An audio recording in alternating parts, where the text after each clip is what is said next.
হাই, কি কৰি আছে সকলোৱে? মই এতিয়া আছোঁ অমৃত উদ্যানত।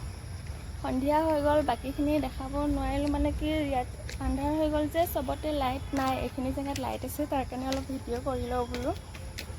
সন্ধিয়া আহি ভালেই লাগে বাৰু, আজি ইমান গৰম যিহেতু সেইকাৰণে সন্ধিয়া অলপ ওলাই আহিলোঁ। একচুৱেলি আমি গৈছিলোঁ বেলেগ এটা জেগাত, কিন্তু তাত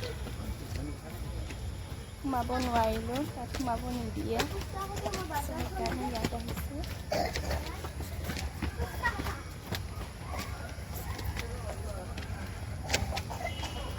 আমাৰ আহি পোৱা আন্ধাৰে হৈ গ'ল। অমৃত উদ্যানত একচুৱেলি দিনত আহিলে বেছি ভাল, পোহৰ চোহৰ ধুনীয়া হৈ থাকে। আৰু ইয়াত মানে কি সন্ধিয়া আহিলে লাইটৰ হেৰিটো বহুত কম, মানে এইখিনি জেগাত অলপ আছে, সেইকাৰণে কৰি আছোঁ।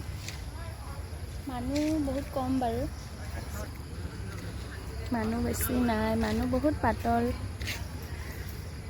ছামাৰ ভেকেশ্যন টাইমত বেছি মানুহ হয়, এতিয়া যিহেতু স্কুল এইবোৰ খুলিয়ে দিলে, সেইকাৰণে মানুহ কম আছে।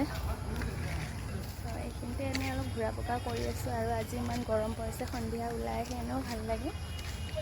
কি কৰি আছে বাৰু, চাহ তাহ খালে নাই? বহি লওঁ।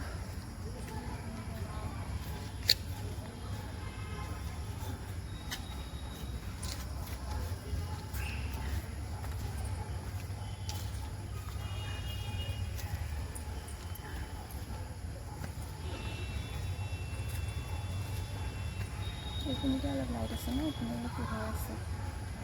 ঠিক আছে, এতিয়া আহিছোঁ, বাই বাই। অলপ ফটো চটো উঠি লওঁ মই, পিছত আকৌ আহিম।